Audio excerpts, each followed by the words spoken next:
Welcome to session 2 of the online portrait painting course. I'm John Brain, a tutor at Barrel Art Gallery here, and last week we dealt with getting an image from a mobile phone onto your canvas in your home and painting it out in black and white, observing the tonal values. This week we're going to deal with colour. Now, instead of dealing with two colours, black and white, we are now dealing with 16 million colours. So clearly we've got to rationalise our palette. To do that, we look at the pigments in the paints we choose. Now, I'll take you through all this, so let's get mixing now. All right, before we mix the colours, I analyse the photograph that I've taken in my drawing package at key points of the portrait there.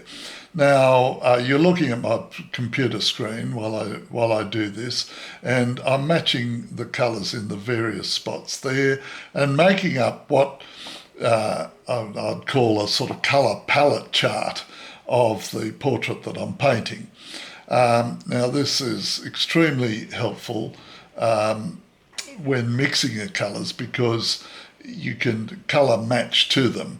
Now, I print out this, and another thing I do with it, which is a handy thing, I laminate it, and this means you can paint, you can put colour swatches down beside it to see the perfect match.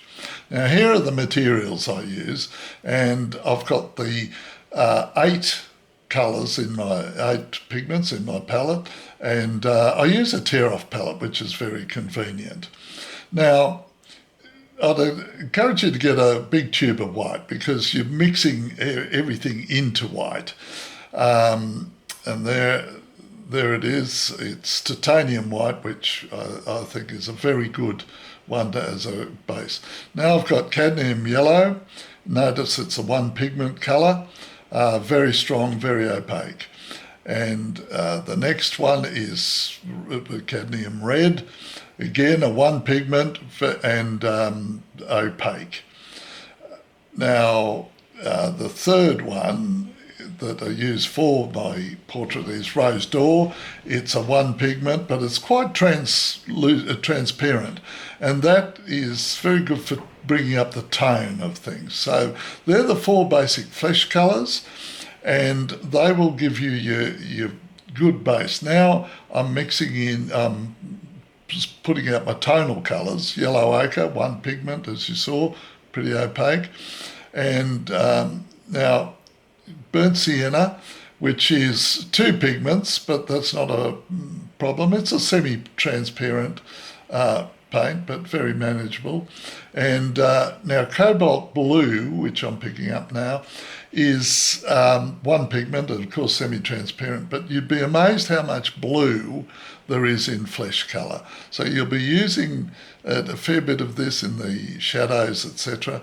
Black, one pigment, opaque, but mainly used for the pupils of the eyes, very little else. I find black is my least used colour. Now there they are, the 4 basic flesh colours, yellow, red and rose, and then the tonal ones you will bring in for the various shadows and the darkness and getting the the real colour of the flesh. Okay, mix it up there.